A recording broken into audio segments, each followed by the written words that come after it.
mais uma vez bem-vindos ao canal Cultura Reformada. Vamos aqui, justamente para tratar de um assunto muito importante que um inscrito do canal pediu e que também é curiosidade de muitos outros, né? Muitas pessoas veem esse quadro aqui do sino de Dort e até outras imagens da internet e querem saber um pouquinho sobre o significado do quadro, a configuração, quem é quem, o que ele representa na verdade. Então, será uma aula, um bate-papo, mas que vai trazer realmente muito conhecimento a respeito desse assunto, né? E vai matar muita curiosidade também, tá certo? Então, eu estou aqui com o pastor Abramo, mas justamente para falar um pouquinho sobre isso. Tudo bom, pastor Abramo? Tudo bem, obrigado. Boa noite, pastora Adamir. Boa noite, então, todos que estão assistindo. Então, estou aqui para realmente dar um comentário sobre esse sínodo de Dort de 1618 e 1619, que realmente quase meio ano então se reuniu. Eu acho que de novembro até maio. Foram muitas sessões, sim. Então, falando sobre o sínodo de Dort, eu vou chegar aos mais detalhes, mas eu acho que é bom para saber que tem um contexto. Eu acho que no século XVI e XVII tinha três sínodos, concílios importantes. O primeiro é da Igreja Católica, Concílio de Trento, que terminou em 1563, eu acho. E tem o Sínodo de Westminster, Inglaterra, que era um sínodo nacional. E tem esse Sínodo de Dort, na Holanda, que era um sínodo também nacional, mas com aspectos internacionais. Depois eu vou explicar isso um pouco mais. Nós vivemos, então, entre 1563 e 1640, quer dizer, entre Trento e Westminster. E para a Holanda, essa época foi uma época de guerra. A Guerra dos 80 Anos. Começou em 1566 e terminou em 1648. É a época da Contra-Reforma. Então, Trento foi contra a reforma, então, contra-reforma, então, os holandeses sentiram isso muito bem, porque a Espanha foi o protetor da fé católica e estava dominando a Holanda e perseguindo também. Houve uma opressão, então, dos luteranos calvinistas na Holanda. Tinha opressão pela Igreja Católica, tinha os jesuítas. Eu já falei sobre isso, eu acho que a última vez. Os jesuítas também, o exército da Igreja Católica, que estava penetrando, estava evangelizando, estava realmente fazendo muito trabalho nos Países Baixos.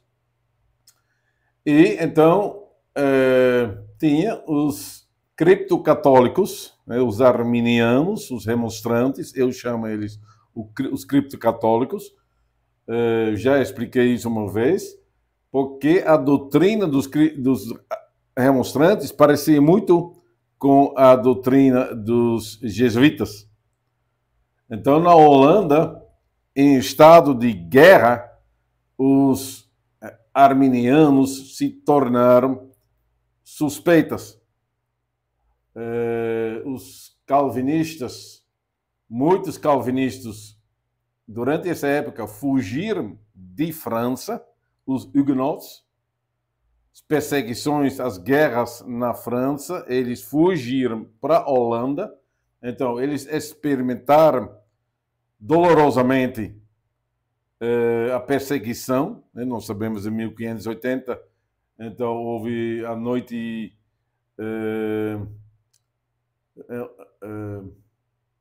esse casamento de como foi? De Bartolomeu, a noite de Bartolomeu, em que milhares dos protestantes então foram assassinados e depois disso então houve uma grande fuga para a Holanda. Então eles sabiam o que eles podiam esperar da Igreja Católica e isso não mudou. Quando a Holanda realmente estava indo bem na guerra contra a Espanha, a Espanha então devia fazer uma trégua com a Holanda, que começou em 1611 até 1621. Então, durante essa trégua, paz no país, os conflitos entre os católicos, não, entre os calvinistas e os arminianos, os criptocatólicos, cada vez ficaram mais, como dizer, a situação piorou e até chegando a quase uma guerra civil. Então, Maurício, o príncipe de nação, Maurício, então, num certo momento, ele escolheu o lado dos calvinistas. Foi no momento que Oldenbarneveld, que era o líder político dos arminianos, dos remonstrantes, que ele começou a organizar tropas locais nas cidades. Então, quando ele começou a fazer isso, Maurício pensou, é agora ou nada. É tudo ou nada agora. 880, vocês dizem, né? 880.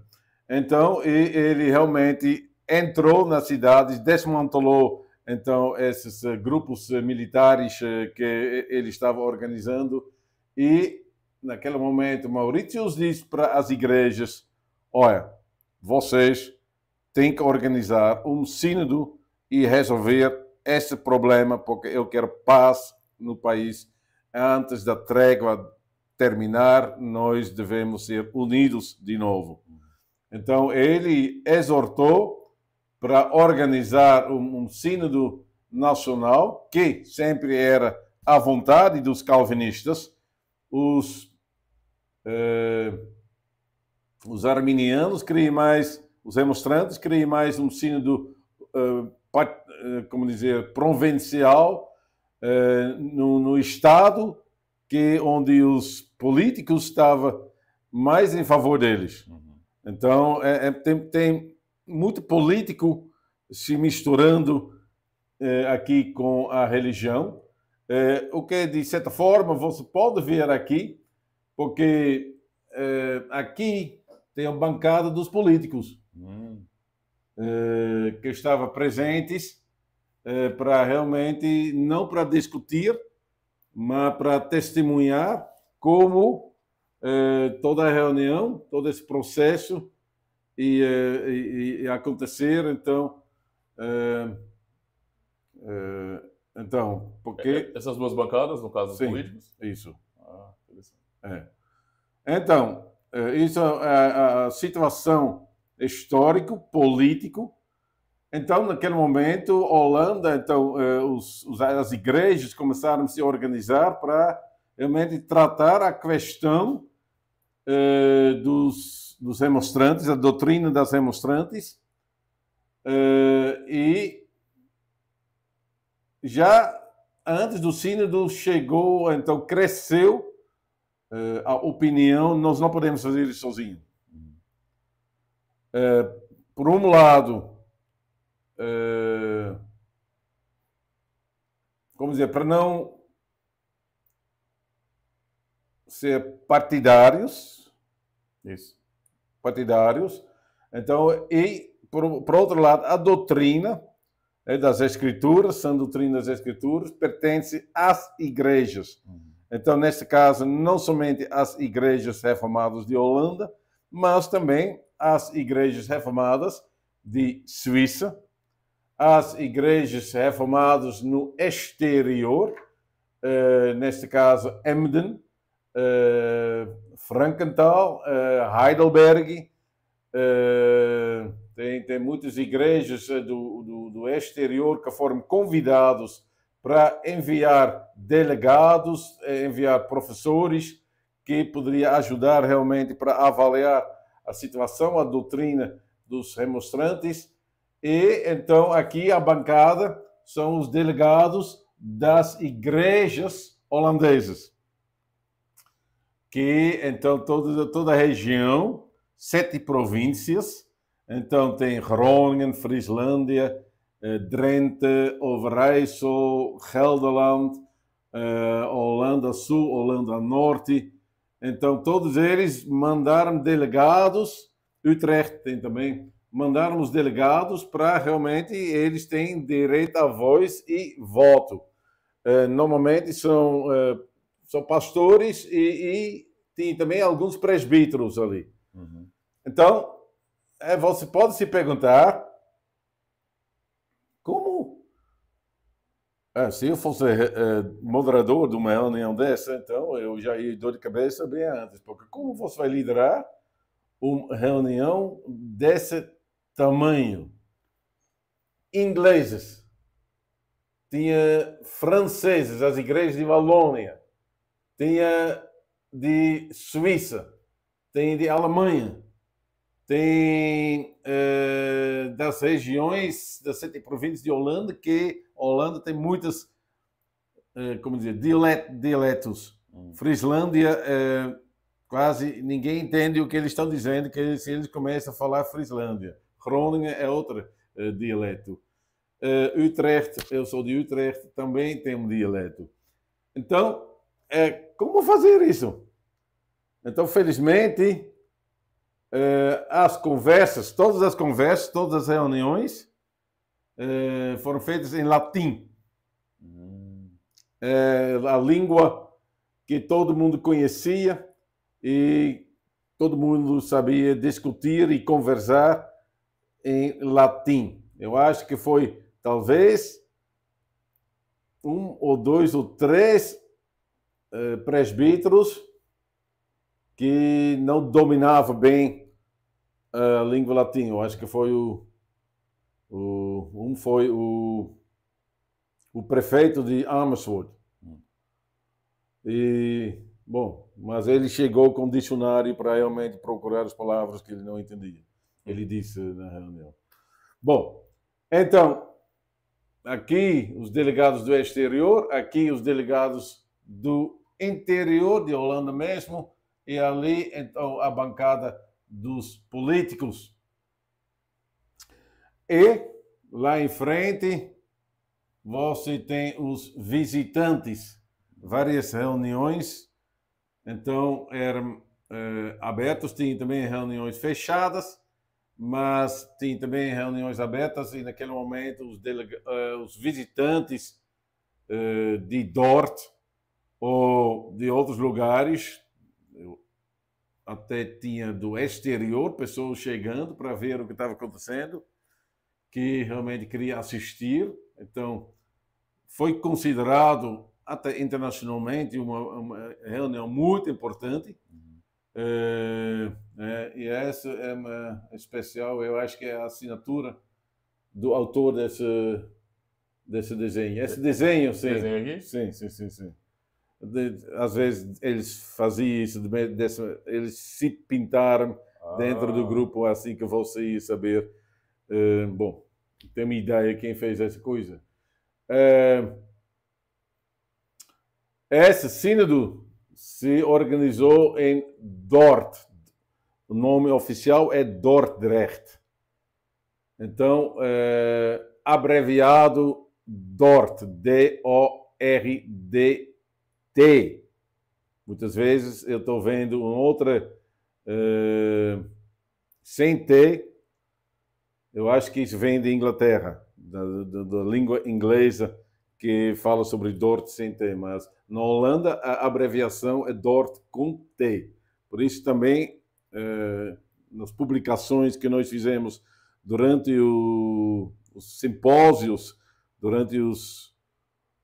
no Brasil, em 1618, 1619, nós sempre colamos Dort com DT. Então, é um círculo no meio do círculo, aqui tem a mesa do sínodo, certo? Sobre os componentes, depois mais. E aqui tinha os remonstrantes. Eles não são convocados como delegados, o que eles queriam, mas como réus. Porque, então, o sínodo foi organizado para avaliar a doutrina nova de Armínios, que foi espalhado pelos alunos, amigos de Armínios, que se chamaram, que escreveram o que se chama uma remonstrância, os 5 pontos da remonstrância, e publicaram isso, e por isso receberam o nome remonstrantes, certo? E os outros, então, você pode chamar os contra-remonstrantes. Então, isso tem a ver com a predestinação, os remonstrantes tinham muita dificuldade com a dupla predestinação para ser salvo e predestinação para ser rejeitado. É a palavra? Não, é Condenado, né? Condenado. E então, bom, se você conhece um pouquinho os cânones de Dort, então você vai ter os 5 capítulos contra os remonstrantes. 5 capítulos porque a remonstrância deles também tinha 5 capítulos. Então, isso é o resultado dessa reunião. A reunião não tratou somente, como dizer, a doutrina, a heresia dos remonstrantes, e fez, então, os cânones de Dort. Mas antes disso, então, a questão era que os remonstrantes queriam discutir o papel das confissões. Naquele momento, tinha 2 confissões, a confissão belga e o catecismo de Heidelberg.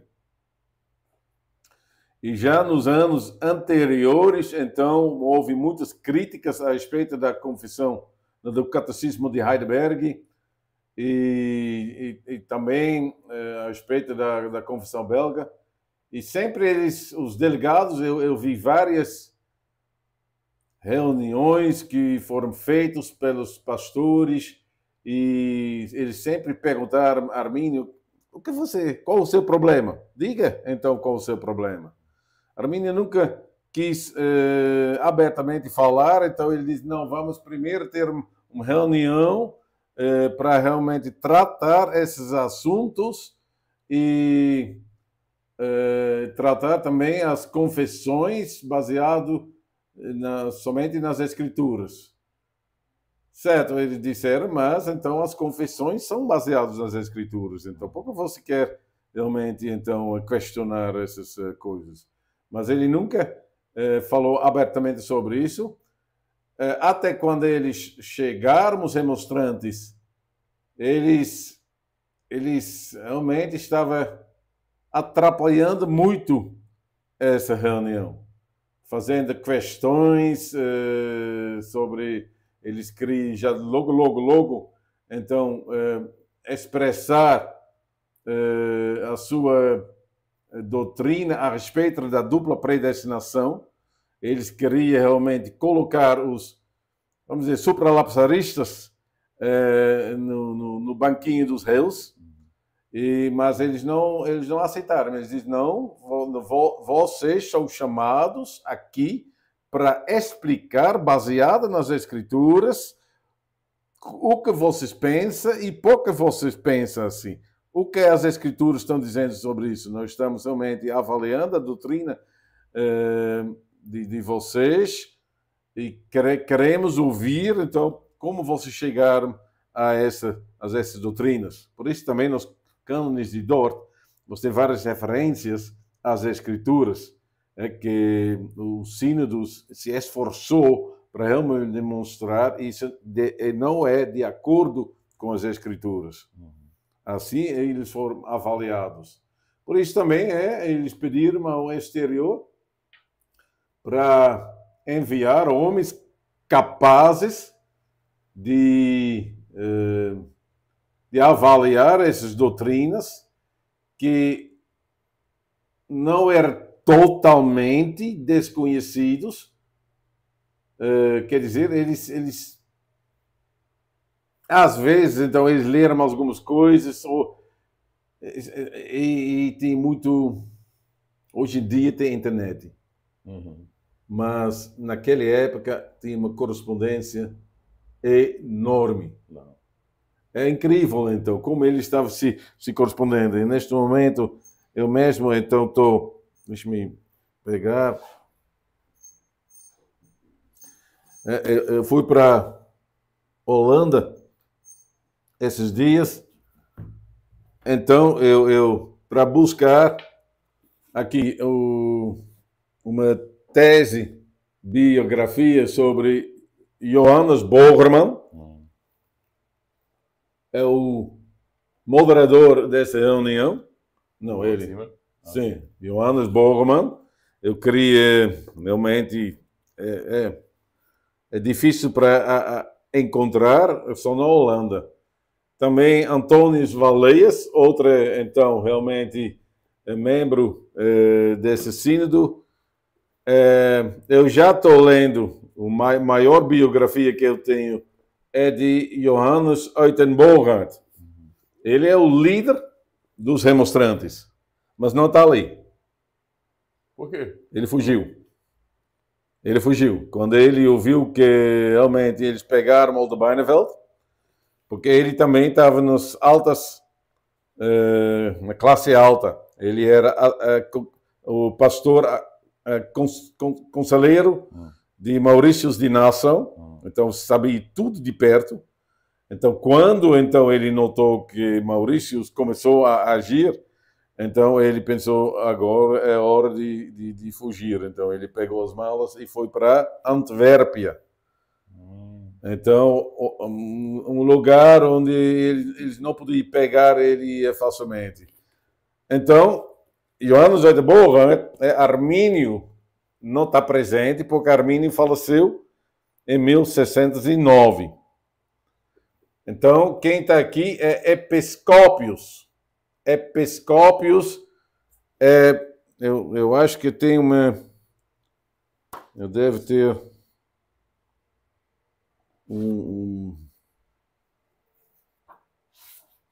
uma imagem dele, acho. Tem tantas imagens de todas as pessoas. Bom, Episcópios, vamos dizer, é o príncipe real, o herdeiro. O herdeiro real. Porque, de certa forma, Johannes Uitenbogart, depois da morte de Armínio, ele foi o líder dos remonstrantes, dos arminianos. Foi ele também que provavelmente escreveu a remonstrância e reuniu um grupo de pastores que assinaram esse documento. E Episcópios foi a estrela que estava subindo, então, no meio dos remonstrantes. Ele, depois, em 1621, ele se tornou professor, eu acho que do seminário dos remonstrantes. Então, ele, neste momento, ele tem o papel de liderar, de responder e de falar com a mesa aqui,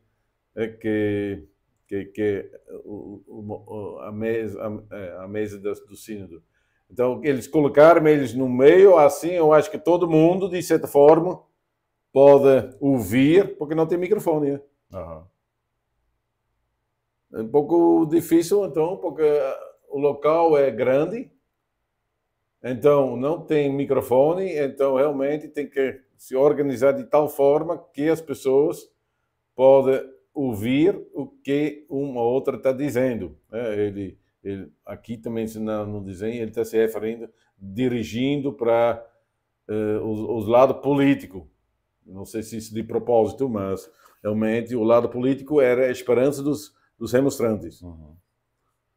Mas ele estava atrapalhando tanto que até o lado político começou a se irritar.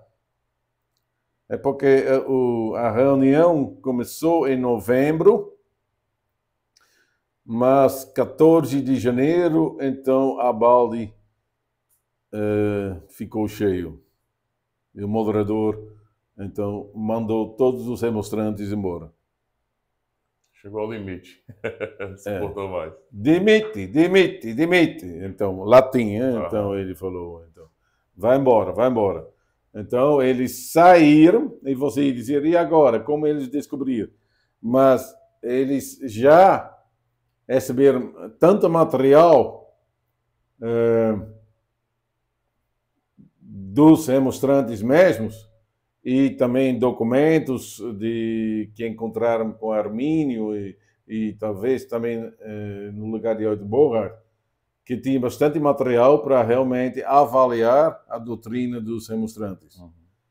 Pessoas sempre disseram, então, onde está esse material? E nós sabemos que depois da morte de Armínio, vários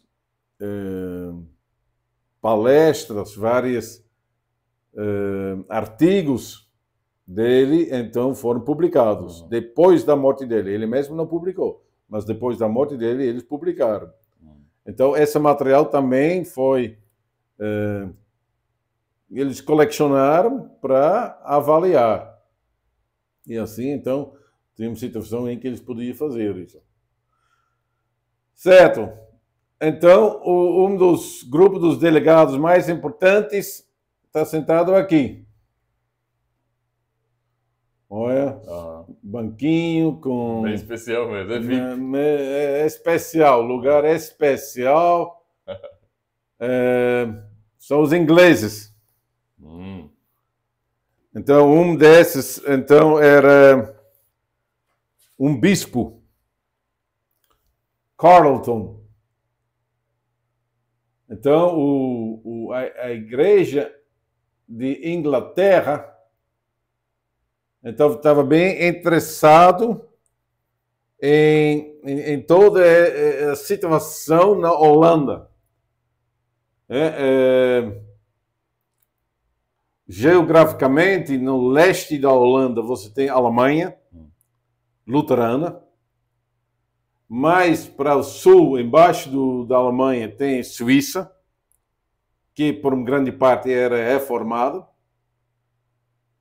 Ao lado de Suíça, no sul, tem França, que por um tempo, então, tinha um grande conflito, várias guerras religiosas entre os calvinistas e os católicos, que no final do século XVI, eles perderam muito força, e então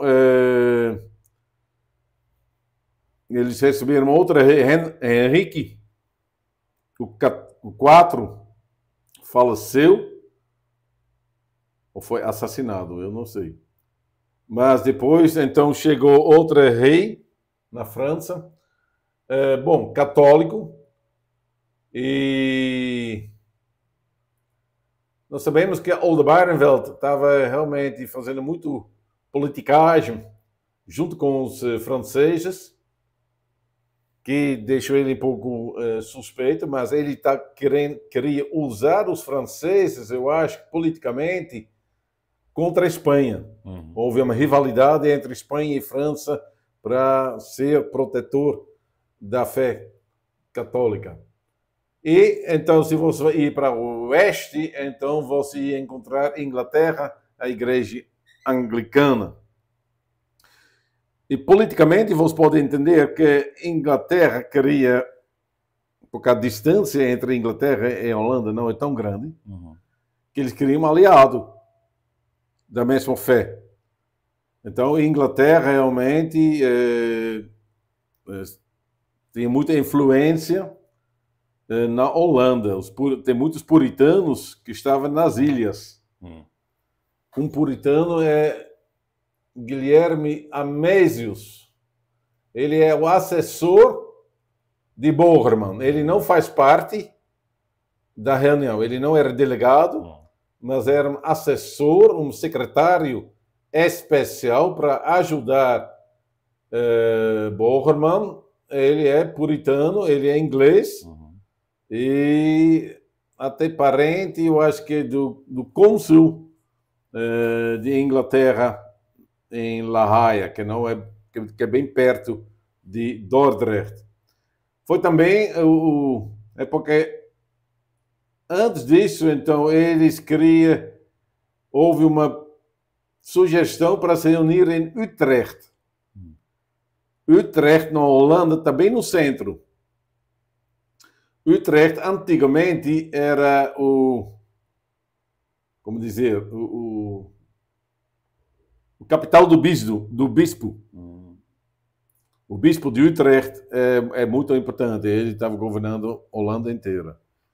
E Utrecht também era considerado uma ninha dos arminianos, dos remonstrantes. Uitenbogart vem de Utrecht. Armínio também estudou por um tempinho em Utrecht. Então, Utrecht, o rei de Inglaterra diz: não, deve ter outro lugar. Ele tem preferência para Dordrecht. Dordrecht, por que Dordrecht? Dordrecht é um lugar, é quase uma ilha. Então está dizendo, em redor da cidade tem vários rios se juntam ali. O rio Reino, que tem um contato que vai até a Alemanha, pode ser até a Suíça. Então é um caminho onde os delegados aqui, maioria, vêm pelo rio Reino para chegar em Dordrecht. Não aqueles que vêm do norte. Emden está no norte de Alemanha, então eles chegaram ao mesmo caminho como os delegados de Groningen, de Frislândia, que realmente para chegar lá no sul do país. Dordrecht está no sul do país. Então, e tem também um rio que era o contato de Dordrecht para a Inglaterra. Então, isso também, os delegados de Inglaterra chegaram assim também pelo rio na cidade de Dordrecht. Então, tinha um bispo, George Carleton, tinha também Joseph Hall, John Davenant e Walter Balcancal. Me desculpe para todos os nomes, mas isso realmente eu entendo que para vocês deve ser difícil, porque às vezes... muito bom. Mas bom, Walter Balcancar era um escocês, mas ele não era delegado das igrejas de Escócia. Ele era delegado da igreja anglicana. Como você sabe, então, o rei de Inglaterra é o cabeça da igreja anglicana.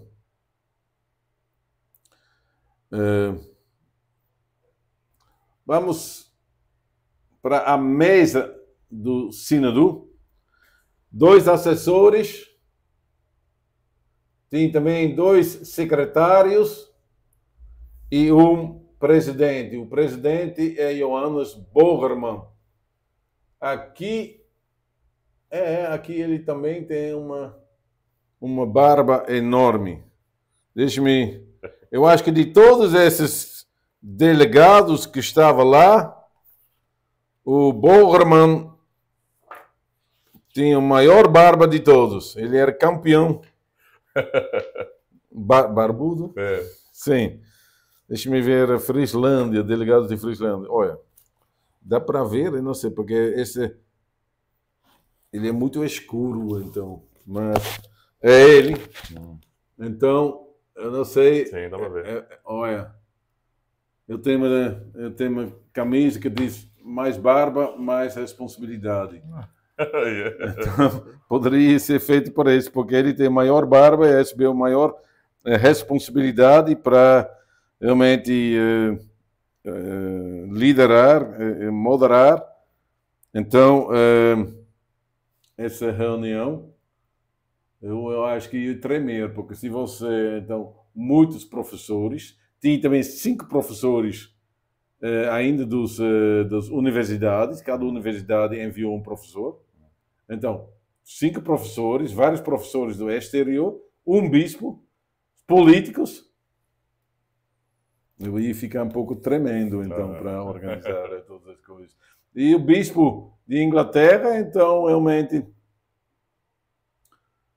ele...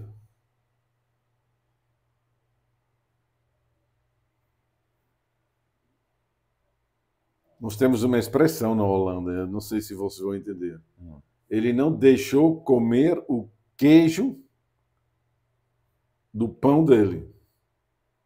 Não deixou que alguém pegou para comer. Quer dizer o quê? Ele realmente ele guardou os seus direitos. Porque num certo momento, antes de fazer os cânones de Dort, então o moderador queria organizar isso. E ele vetou. Assim não. Sim. Então você tem que nomear uma comissão que vai avaliar isso, todo o material, todas as propostas que vão chegar dos delegados das igrejas, dos delegados do exterior, sobre vários assuntos. Eles vão organizar isso e assim depois vamos tratar esses assuntos. Não somente o moderador que vai organizar isso. Então, recebeu como você diz, um cascudo. Um cascudo, então, do bispo. Então, o bispo, junto com os ingleses, eles têm um grande papel, grande influência. Também, eu acho que no segundo capítulo dos cânones de Dort, especialmente sobre a efetividade do sacrifício de Cristo. Se é só para os eleitos, se é para todos.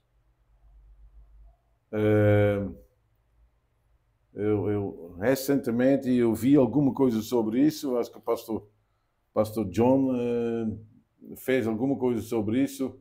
Ainda não tenho chance para ler, então estou curioso. Mas eu já descobri uma coisa em todos esses tempos, que os cânones de Dort não é uma confissão extrema. É um compromisso entre extremidades. Os arminianos, um lado, os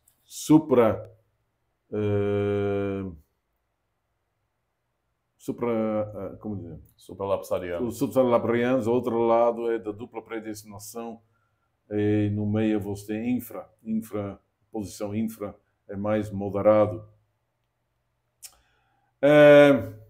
Então,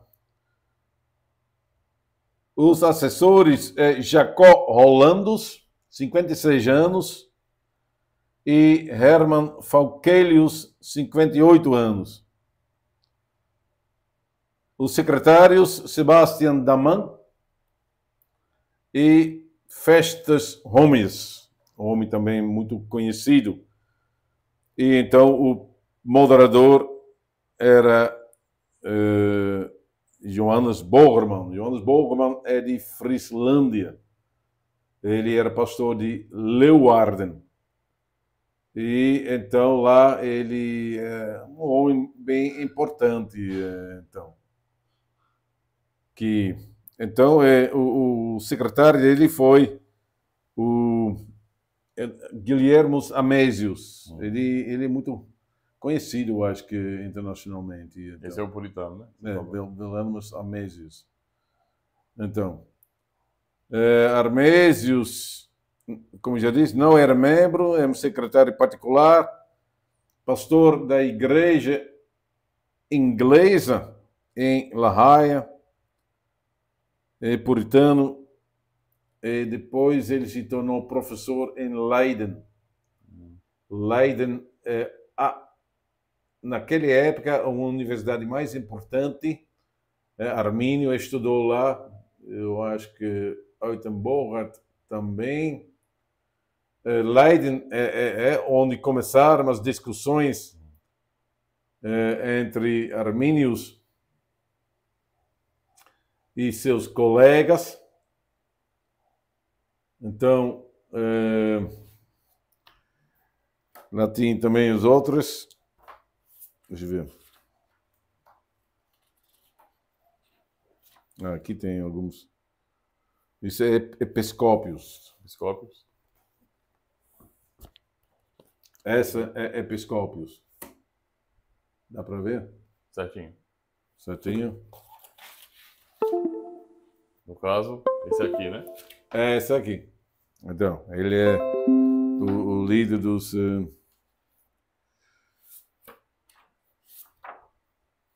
Então, esses são os delegados internacionais.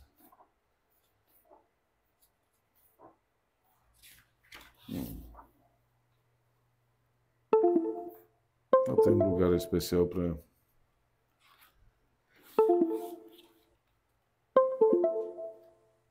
Tá tudo bem? Tá. Certo. Então...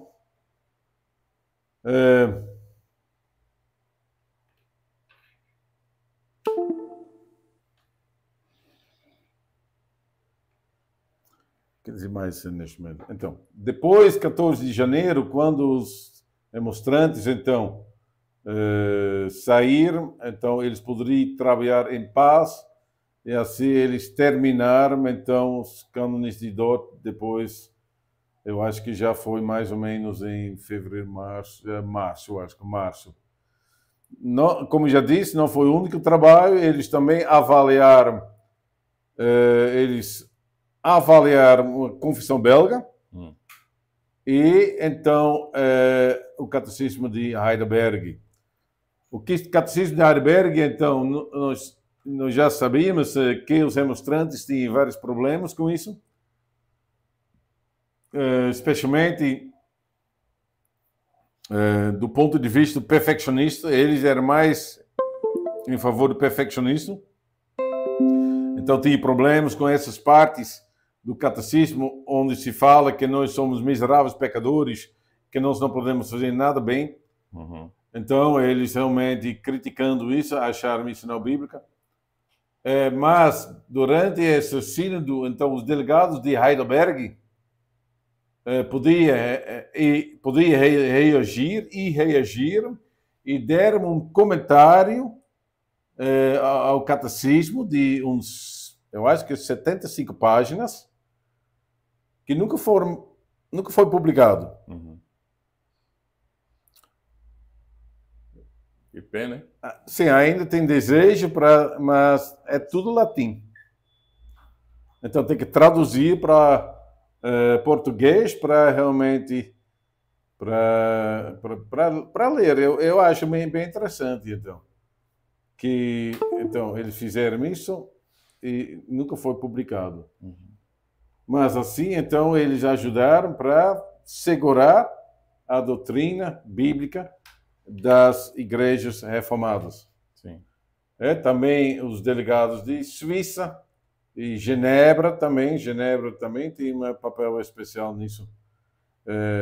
Todos quase professores que ajudaram a tratar esses assuntos. Ok.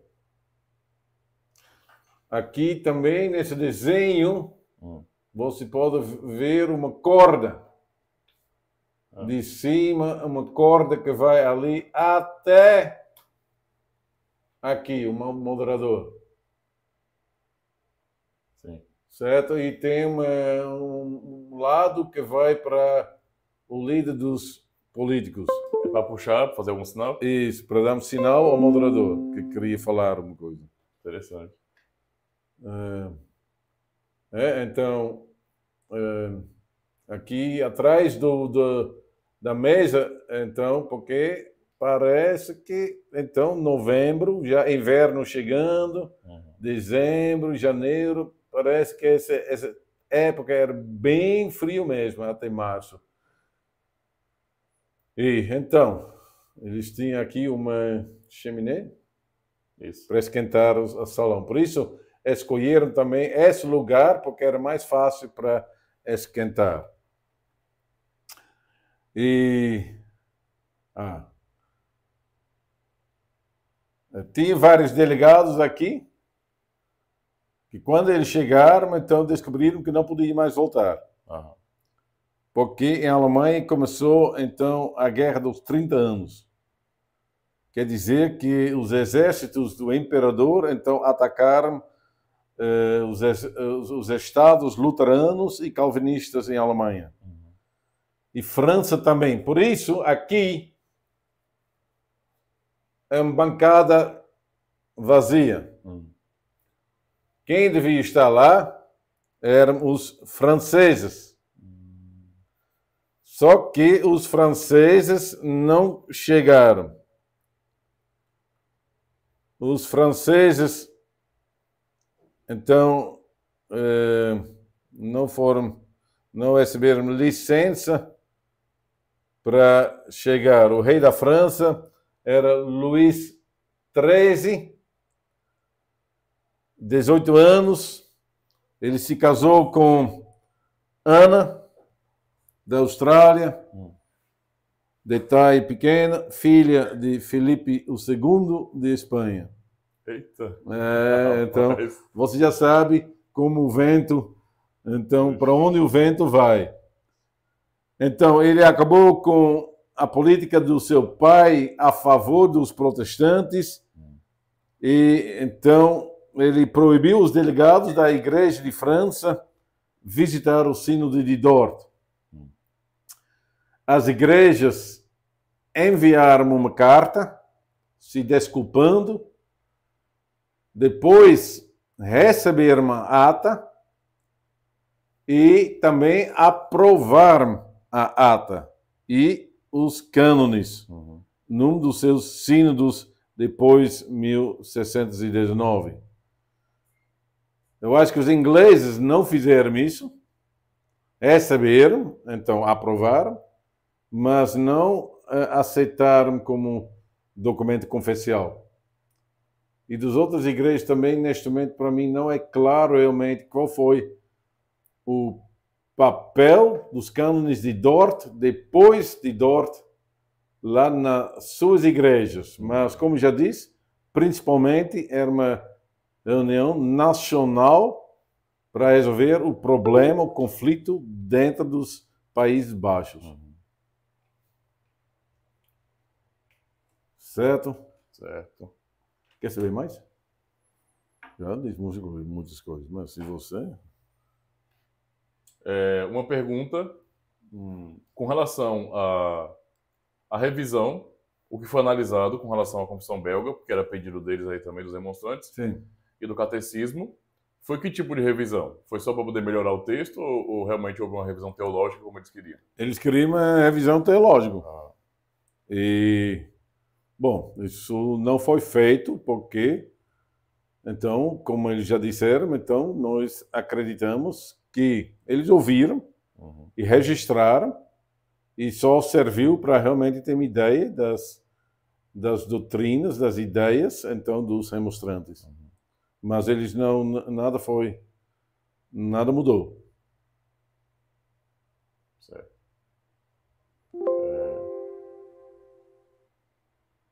Com relação a... O senhor falou que a uma certa altura eles foram expulsos desse ambiente, certo? Sim. Eu estou perguntando isso porque... Mas eles deviam ficar em Dordrecht, não podiam sair, voltar para os seus lugares. A que altura mais ou menos foi? Assim, quanto tempo depois do sínodo? 14 de janeiro, então o sínodo começou, eu acho que mais ou menos 14 de novembro. E então 2 meses. Período de 2 meses com então Natal no meio, todas as coisas.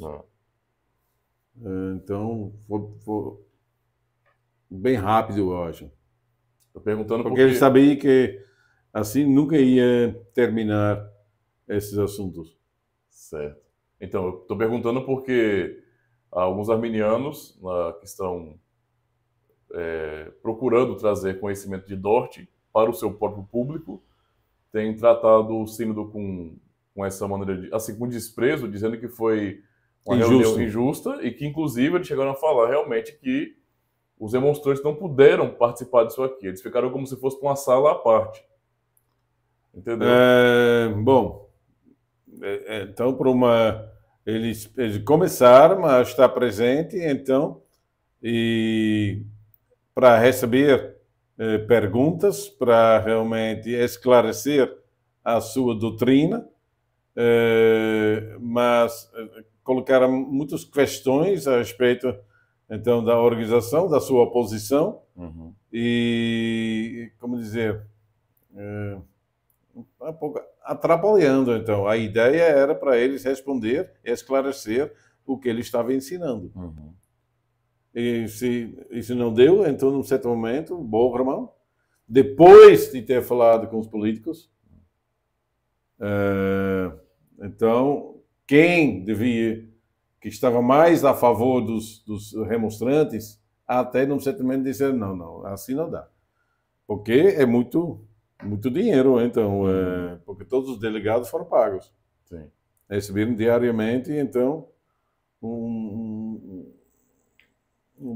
sustento, então, para viver, então. Pessoas do exterior e também do interior. Então, foi eu vi em algum lugar, foi muito dinheiro. Certo. Uma pergunta, pastor. Só tinha esse puritano, Guilherme, certo? Sim. Os outros não vieram por quê? Assim, tem um conhecimento? Oi? Eles não foram liberados pelo rei? Quem? Os demais, mais puritanos, no caso? Porque só tinha um, no caso, um puritano aqui, né? Bom, não, os outros, então, eram delegados, ele era bispos, professores. John Davenant, ele foi professor em Cambridge, se tornou bispo em 1621.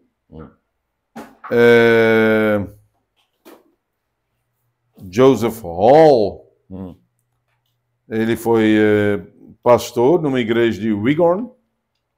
Samuel Ward, ele era diácono em Taunton. Ele era uma pessoa nobre. George Carlton, então, ele já era bispo. Então, são pessoas que foram apontados pelo rei para representar, então, a igreja de Inglaterra.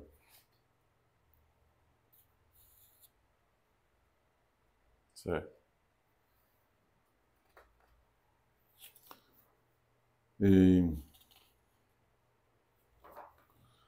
Então, os possíveis... O primeiro delegado da França que não chegou foi Pierre Dumoulin.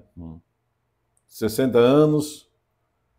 Então, ele também, naquela época, ele estava trabalhando em Cambridge, mas era francês e estava realmente para ser delegado. Ele mandou uma carta a respeito dos 5 artigos dos remonstrantes.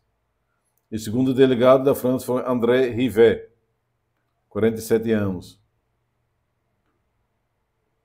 Depois disso, ele foi chamado para ser professor em Leiden.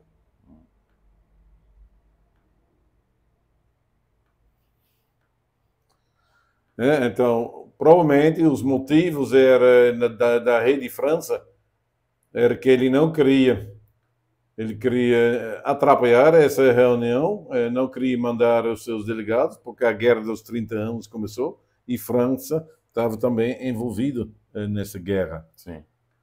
Então, apoiando também os espanhóis e atacando também o Palatinato. Sim. O Palatinato era onde Heidelberg está, então realmente sofreram muito então, durante essa guerra. Os luteranos também. Pois é. Os documentos que foram, então, preparados aí. Todos os documentos, não somente a ata do Conselho, até 2018, só existia a ata, um livro desse tamanho, a ata do Sínodo de Dort. Então você poderia ler, ver todos os detalhes, todas as decisões. Mas eu já disse 2 vezes, então, neste momento, começar um projeto para publicar todos os documentos. Os documentos do Sínodo, também dos remonstrantes. Todo o material vai ser... E todo o material que está lá nas cidades, nos arquivos das cidades que mandaram delegados. Genebra, Suíça, Bern, Zürich, Frankenthal, Heidelberg, Emden. Eles fizeram um grande projeto para colecionar todo o material. Tem alguns diários dos delegados de Inglaterra, que são bem interessantes, porque eles dão comentário ao processo das reuniões, e tudo isso, então, vai ser publicado.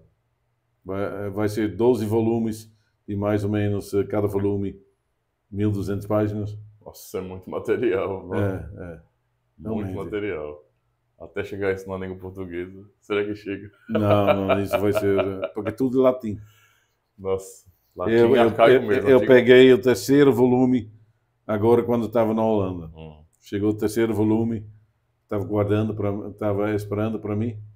E o grupo que está trabalhando com esse material já tem certa idade. 65, 70 anos, 75 anos. Então, vamos ver então como isso vai se desenvolver. Uma pergunta. Imediatamente após o sínodo, então quais foram as ações tomadas já, inicialmente após o sínodo? Quando então foram feitas as decisões, então os pastores das igrejas dos arminianos, eles deviam aparecer, eles deviam assinar um documento que eles não mais iam ensinar a sua doutrina, que eles não poderiam mais ser pastor e não mais iam ensinar essa doutrina. Vários deles disseram, bom, que eu não posso ser pastor, posso entender, mas você não pode proibir que não posso ensinar a doutrina. Então, quando eles ficaram com essa opinião, eles foram considerados rebeldes e foram expulsos do país. E muitos deles foram para Friedrichshafen, na Alemanha. Na Alemanha tem uma cidade que parece muito como a Holanda. E eu tinha algumas semanas atrás que alguém mandou uma fotografia de Friedrichshafen. Eu disse, rapaz, isso não foi um lugar onde todos os demonstrantes se ficaram por um tempo, uma ilha para eles.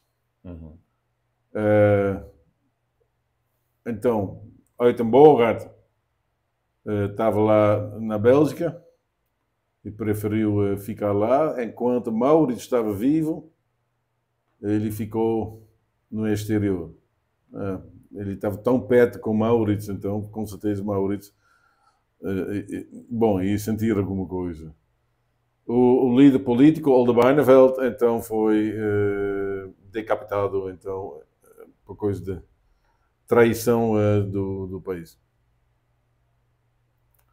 Tentando realmente, porque ele começou a organizar então, tropas nas cidades contra, então, realmente, Maurício. Queria fazer uma revolução mesmo. É isso que eles concluíram. Então, cortaram uma cabeça. Político. Então, eles não podiam mais se reunir. Eles criaram um seminário dos remonstrantes. Eles só podiam se reunir escondidamente. Na Holanda, Amsterdão, você tem muitas igrejas escondidas nas ruas. Se você anda na rua, você não ia dizer que existe uma igreja, é uma façada só como uma casa, mas atrás do muro existe uma sala, então existe uma igreja. Tanto os remonstrantes como também os católicos tinham isso. Quando Maurício faleceu, o seu irmão Frederico era muito mais manso. Então, naquele momento, os direitos, sim, para realmente se reunir, para praticar a sua religião, ficou mais fácil.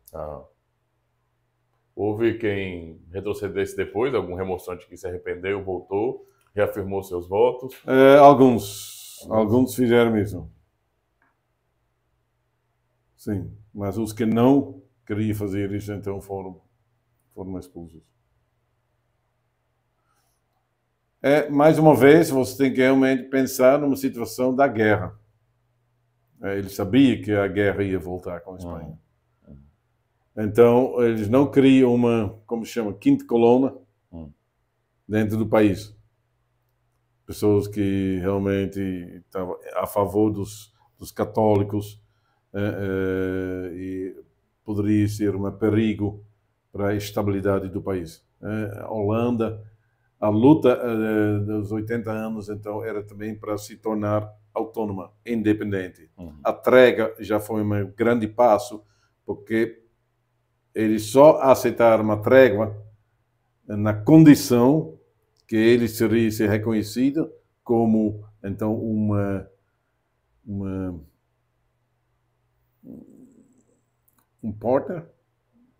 um país com direitos.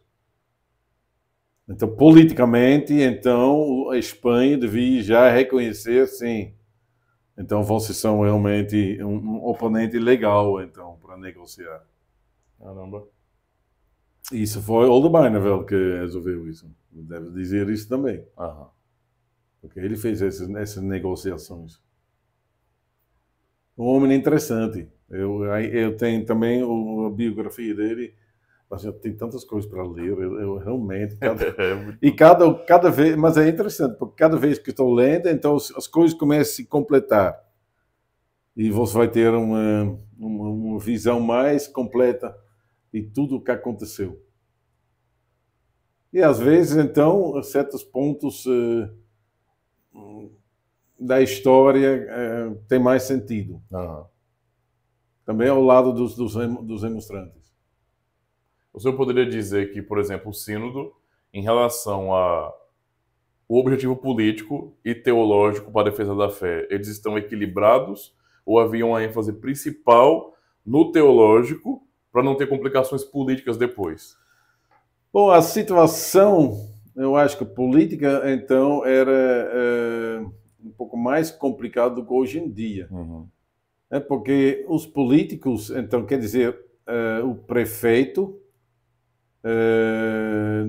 tinha uma voz para chamar o pastor. Ele devia aprovar o chamado da congregação. Porque se você vai ter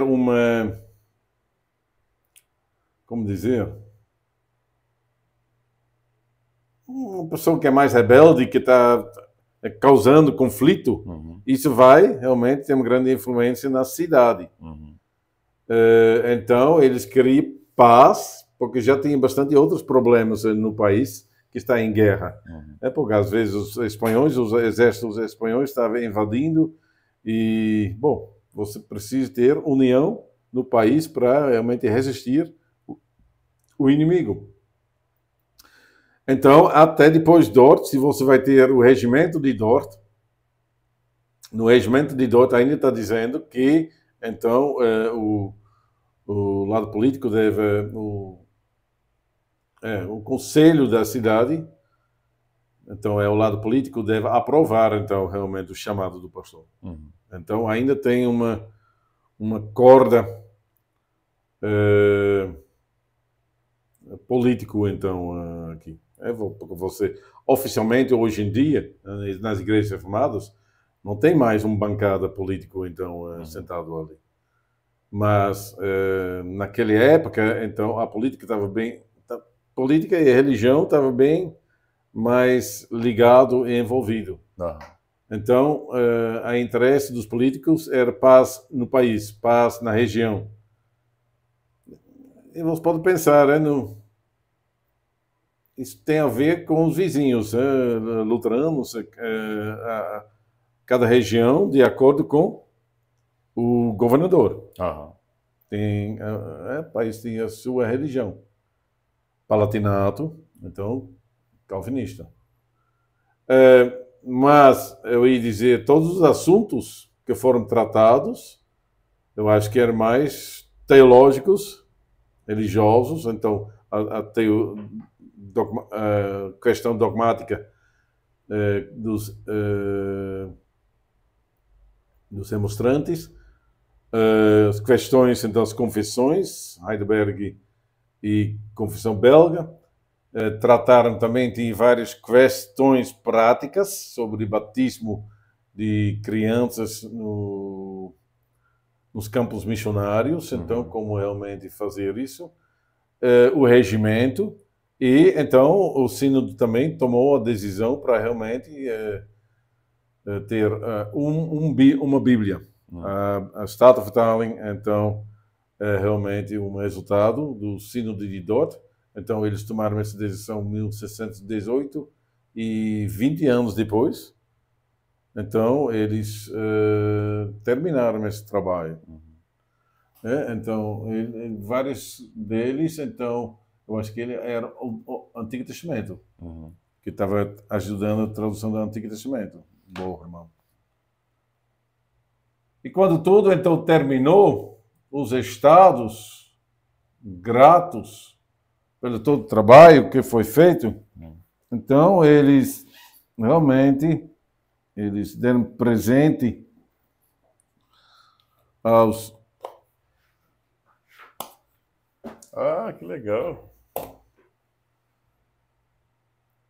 Massa. Ouro. Ouro? Isso. Moeda desse tamanho de ouro. Caramba. Aqui, então,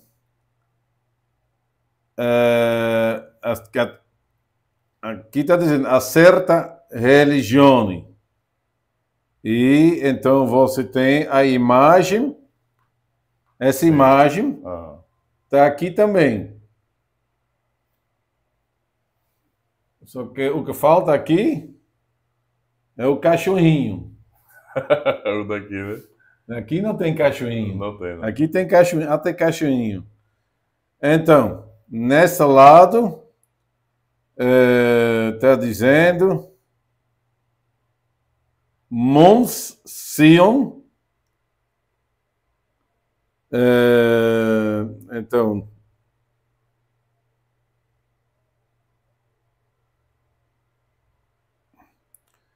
em 1919, eram os Monte.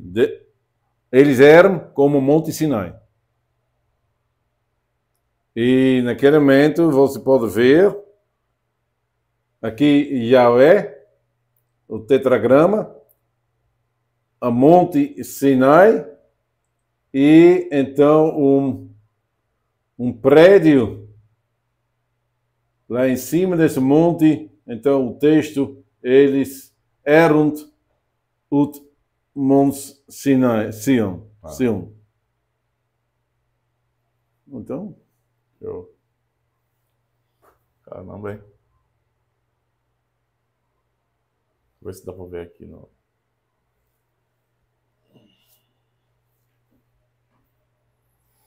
O pessoal que vai estar vendo depois, ó. Moeda do sínodo, né? Sim.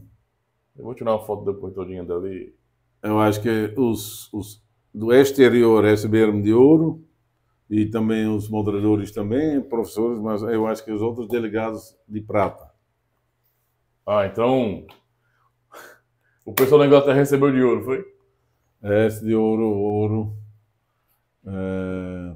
Bom, políticos talvez também, mas com certeza essa bancada tudo recebeu de ouro. Para mostrar gratidão, é que eles saíram das suas casas, tem, eu acho, um que nunca voltou mais, que morreu durante o sínodo. Ah,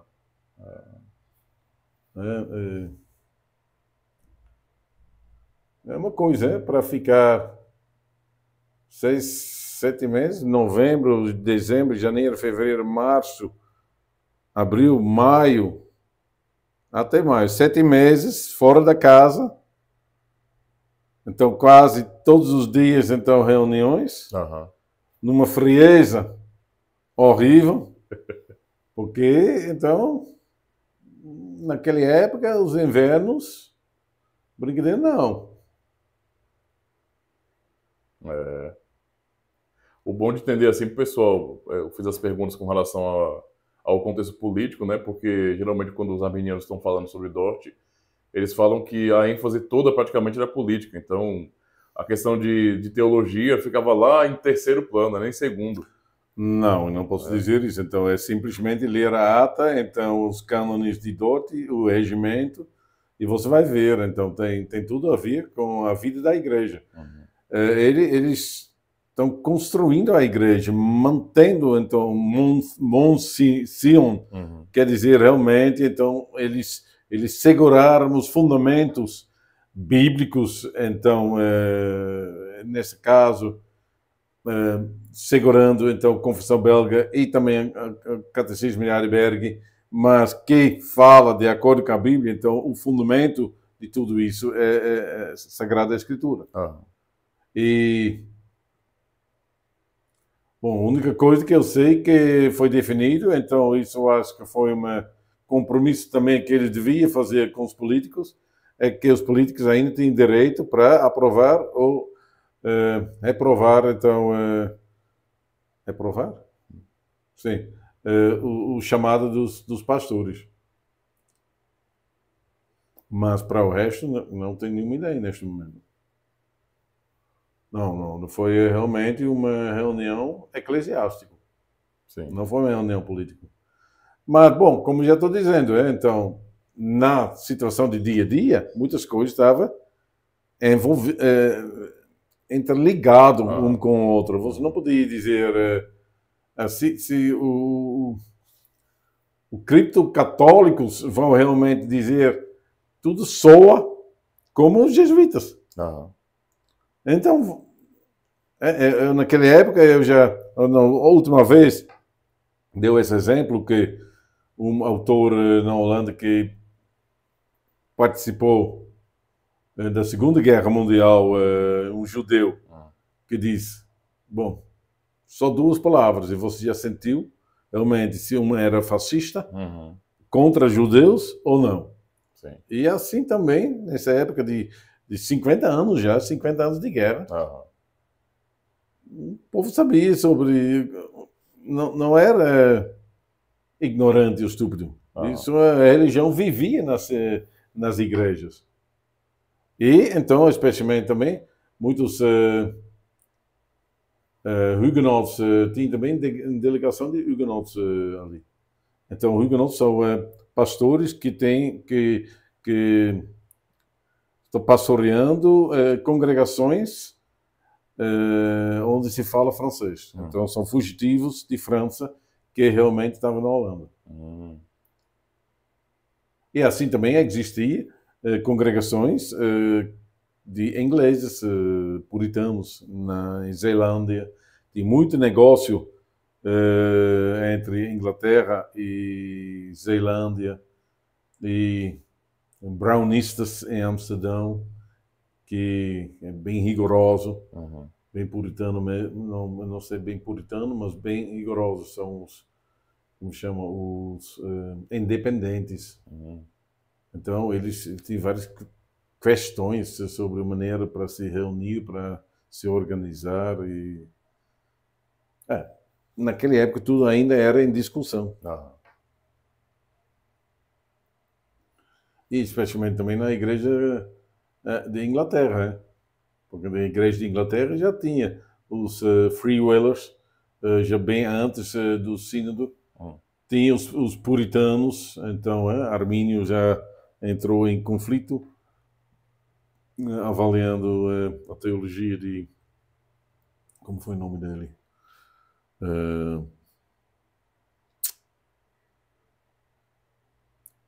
Foi no final do século XVI. É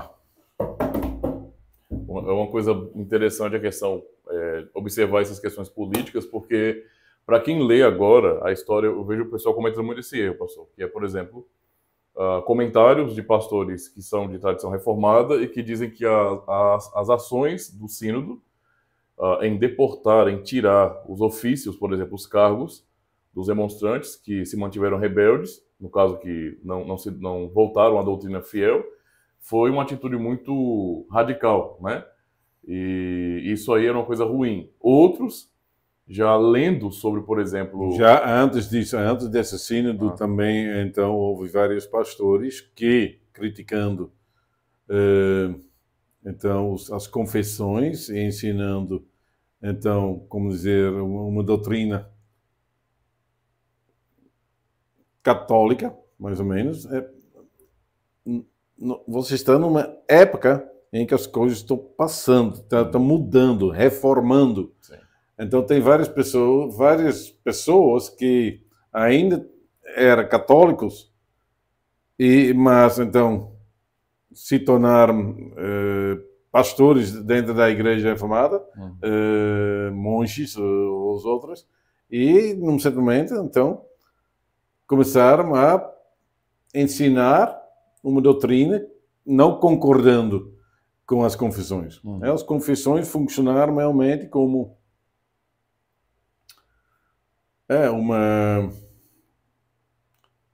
quimicamente você tem alguma coisa que você coloca num líquido e logo vai ficar claro, vai ficar azul, uma coisa, não sei, ou rosa.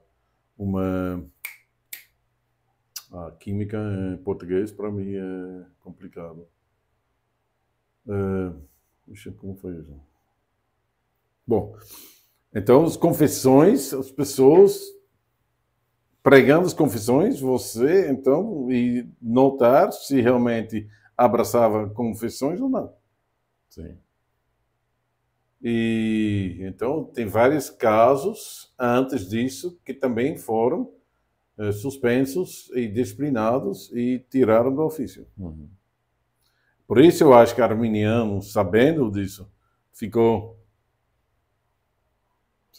meio calado, então não queria realmente falar abertamente, sabendo que provavelmente então as igrejas, porque ele já estava investigando então o ensino dele.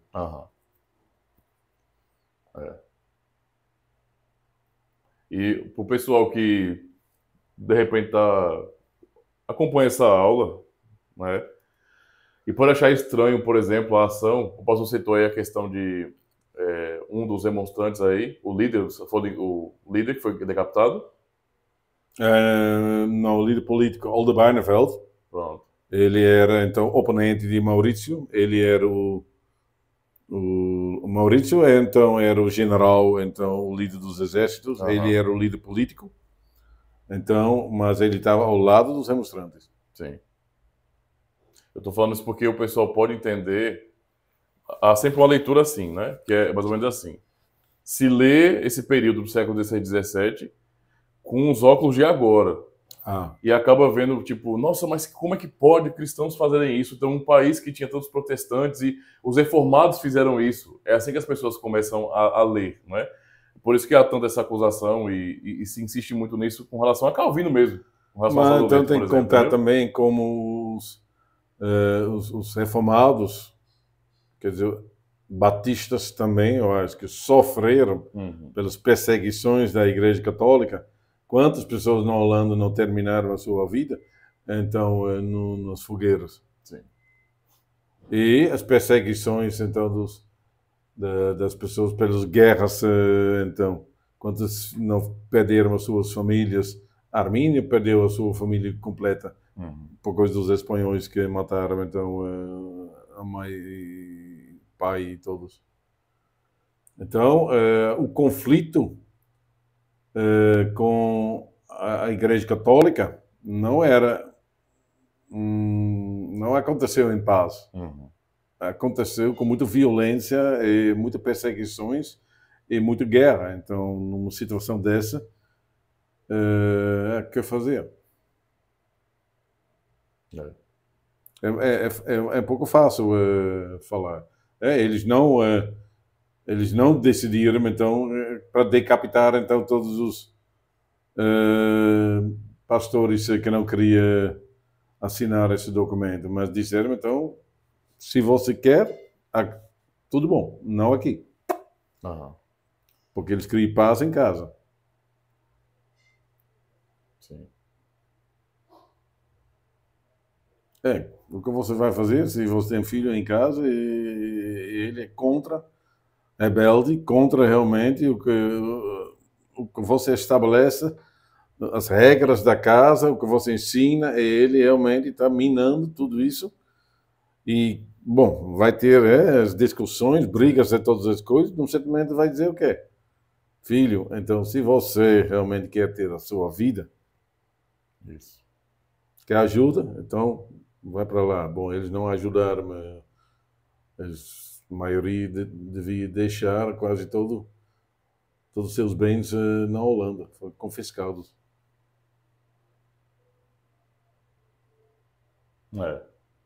Sempre lembrando, pessoal, que esse período aí é um período complicado e você não pode ler esse período como o tempo de hoje. Para você não fazer acusações injustas, não é sem entender que, por exemplo, não havia uma separação tão clara entre igreja e Estado aí. As ações, no sentido geral, ser membro das igrejas aí era ser patriota, basicamente. O contrário seria traição. Então não é uma coisa tão simples assim, como o pessoal faz hoje. Hoje é simples de resolver essas questões. Ó. Igreja é igreja, Estado é Estado, não há um tipo de influência tão grande ou de interferência tão grande. Mas nessa época não era Eles assim. lutaram, né, para a liberdade de confessar a sua fé de acordo com a Bíblia. E não de acordo com, então, doutrina do Papa, que, então, já por muito tempo, então, ficou claro que os primeiros reformadores, então, já deixam bem claro que não é uma doutrina bíblica. Sim. Então, para eles, é questão de vida e morte eterna. Se você vai seguir uma linha, então você está na linha errada. Se você vai seguir outra linha, naquele momento você é de acordo com as Escrituras. Certo. Curiosidade passou. Depois do sínodo, então os demonstrantes foram expulsos, saíram de lá, mas passando o tempo, houve retorno e algum tipo de crescimento de igrejas demonstrantes aí no contexto da Holanda, por exemplo? Bom, sim, houve um retorno depois, 1630, eu acho que vários voltaram para a Holanda, poderia realmente ter as suas igrejas, mas nunca chegou a realmente dominar, então, a vida, porque a igreja reformada é uma igreja do Estado. Então, foi beneficiado pelo Estado, então, se você queria ser uma função do Estado, você devia realmente participar da igreja reformada. Se isso é saudável, é outra questão. Eu acho que não, porque muitas pessoas podem chegar para realmente são reformados em nome, mas de fato não. Mas bom, em todo caso, isso os demonstrantes estavam lá e no século passado, então os demonstrantes agora se encontram na igreja protestante. Tem agora, então, a igreja reformada, a grande igreja reformada de Holanda, junto com os demonstrantes e a igreja protestante, foram dois grandes igrejas, grandes confederações, e os demonstrantes eram menores, mas eles se uniram e agora é o PKN, Protestante Igreja Holandesa. Então, oficialmente, eles não existem mais. Os demonstrantes. Está tudo dentro da igreja. E talvez a doutrina também é diferente. Não Se é. você vai realmente verificar com quem tem o Olson, eu já mencionei esse livro de Olson. Olson, então, quando ele vai falar sobre desenvolvimento da doutrina arminiana, então ele está dizendo que, às vezes, então se desviou completamente. Sim. Não é de acordo com o Armínio. Então, assim, na história, então, o que é arminianismo? Você tem que definir. Cada momento na história você tem que definir o que é arminianismo. Do mesmo jeito, se você encontra uma igreja reformada, é bom para realmente perguntar, como você está no total das igrejas reformadas? Porque tem igrejas reformadas puritanas, tem igrejas reformadas liberais, tem igrejas reformadas que vivem ainda de acordo com as confissões, mas outras já têm as confissões, mas eu estava na Holanda, quando eu estava falando que ainda estou dando aulas sobre Dort, realmente estão me olhando. É sério? Você é dinossauro mesmo. Rapaz. Não funciona mais. Isso não... Bom, eles entendem que aqui, então as pessoas estão interessadas nisso, por coisa do contexto. Uhum. Tem um contexto um pouco arminiano e também católico. Uhum. Católico, criptocatólico, então o que Dort está dizendo deixa as pessoas pensar. Sim. Então, se eu estou defendendo o que realmente confesso, eles podem entender. É complicado, viu? Lá na Holanda, então, a maioria ainda é igreja reformada? Ou já está em muita influência pentecostal, igreja de fora também? Tá difícil, tá difícil. Quer dizer, então, ainda tem muitas igrejas reformadas, sim, que estão lutando para realmente se manter reformados, mas a influência do mundo é enorme. Muitos jovens que estão confusos saem da igreja, vão para igrejas evangélicas que a vida é um show. Não tem, como dizer, doutrinas como nós temos. E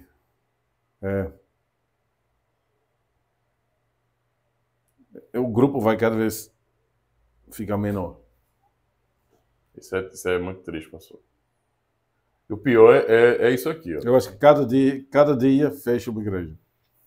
Isso é lamentável demais, sabe? Muito lamentável, porque para nós aqui que estamos recebendo agora, recentemente, somos basicamente, a maioria dos reformados no Brasil são na primeira geração ainda, de reformados, não é? E para nós, então, os assuntos em si eles são muito empolgantes, apaixonantes. Só que é triste você olhar para quem nos deu esse legado, não se importar mais. Não é para a teologia de Kuyper, de Bavinck, como eles se realmente se confrontam com a cultura em que nós vivemos. Tem mensagem a respeito disso. Essas coisas, vai para os Estados Unidos, vai para Canadá. Aqui também tem grupos que realmente então, estão descobrindo então, as teologias de Bavinck e de Kuyper, sobre livros de Bavinck, então já está sendo traduzido, então publicado, eu acho que vende bem.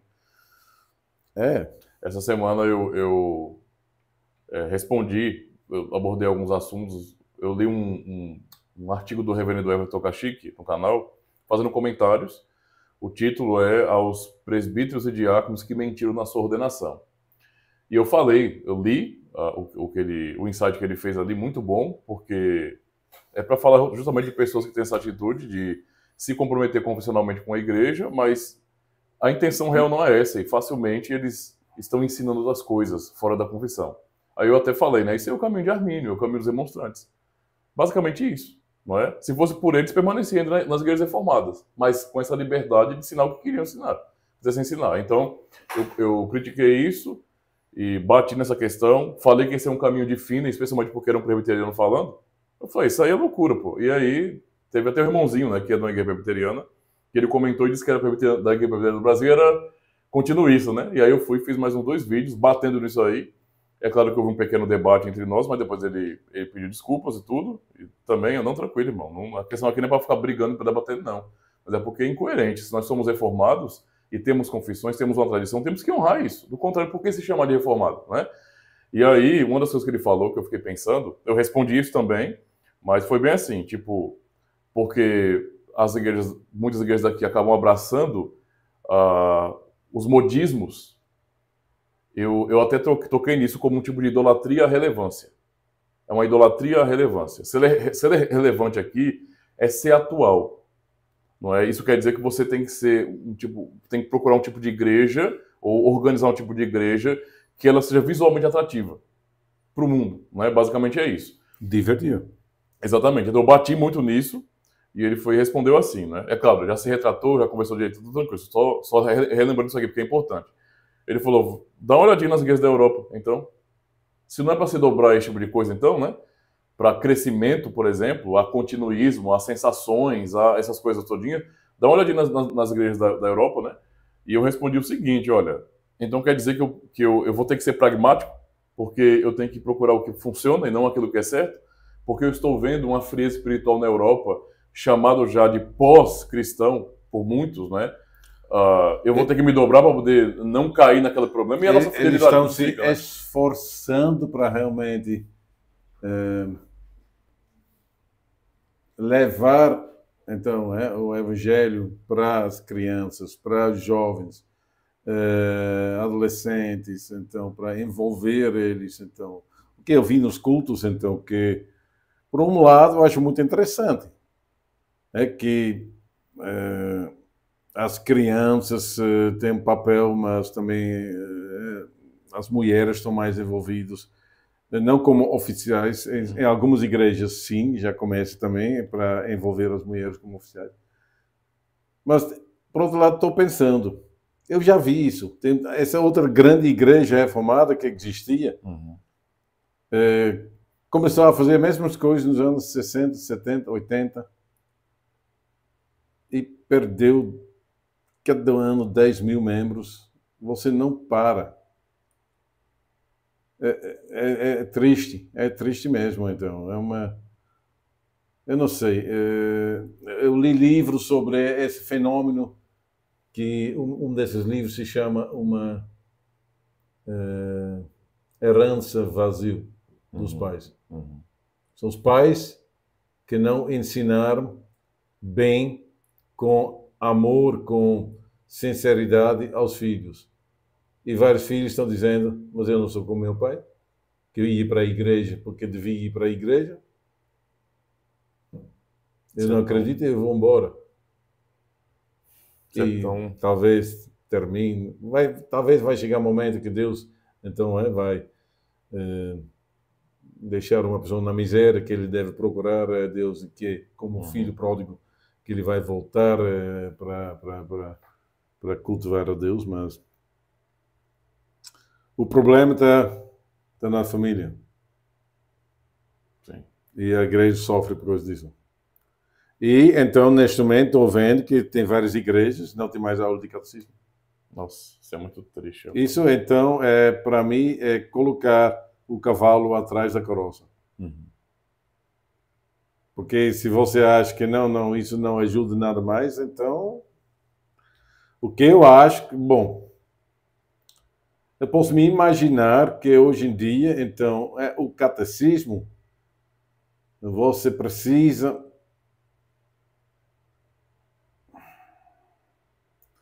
o ensino é bom, é fiel,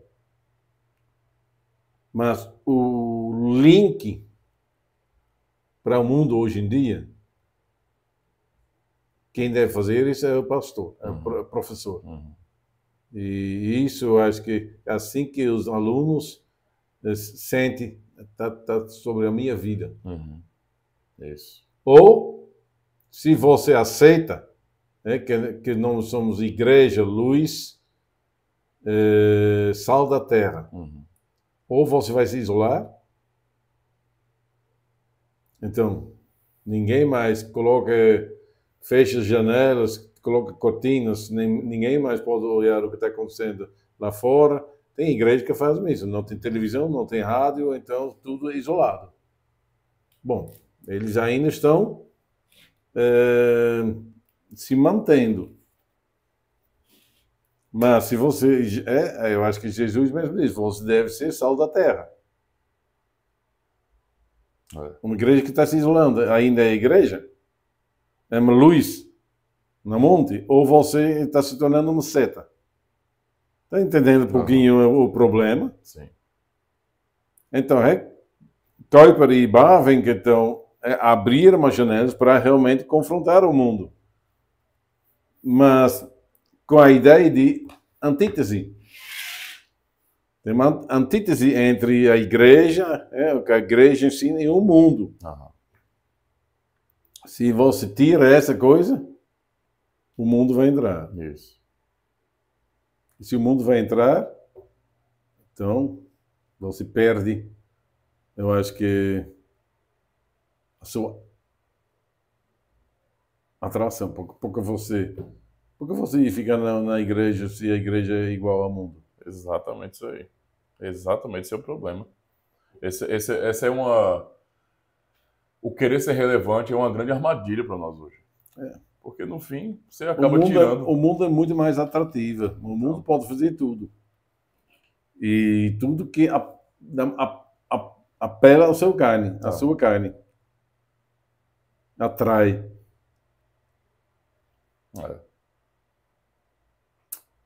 É complicado. É desafio. É complicado. É desafio. Bem, para os irmãos que pediram muito, né, por esse vídeo, por essa aula, né? Eu vou pedir só para o pastor Abramo, agora só de maneira rápida, né? Já foi toda essa aula, mas de maneira rápida, só apontar quem é quem mais uma vez aqui, porque aí eu corto essa parte, né? Deixa lá uma parte curta para liberar também rapidinho, pessoal. Entendeu? Certo. Deixa eu só colocar aqui do... Pronto. Isso é a mesa do sínodo. Esses são os remonstrantes, os réus, que realmente estão sendo avaliados. Os delegados de Inglaterra. Então, os delegados do Palatinato, Heidelberg, os delegados de Emden, Bremen, os delegados de Suíça, também Genebra, todos os delegados do exterior estão aqui. Aqui os delegados das igrejas de Holanda mesmo, das 7 províncias, Groningen, Friesland, Drenthe, Overijssel, Gelderland, Noord-Holland e Zuid-Holland. E lá você tem, então, os políticos. E aqui os visitantes. E isso provavelmente quem fez esse desenho. Paulsen, eu acho que é o nome dele. Ele era baixinho assim, será? E o cachorrinho fugiu. Acabamos com a cachorrada aqui, viu? É isso, então. É isso. Pastor, muito obrigado, viu? Tenho certeza que vai ser muito bom, porque foi uma aula bem completa, né? Quando eu chamei o senhor para fazer essa explicação decifrando, né? Eu não esperava tanto conteúdo e foi muito bom. Só para dar um pouquinho da história. Obrigado. É isso? Certo. Valeu, pessoal. Muito obrigado. Deus abençoe. Viu? Até a próxima. Depois tem mais, viu? Tem mais aulas com o pastor Abramo. Isso. Tchau, tchau.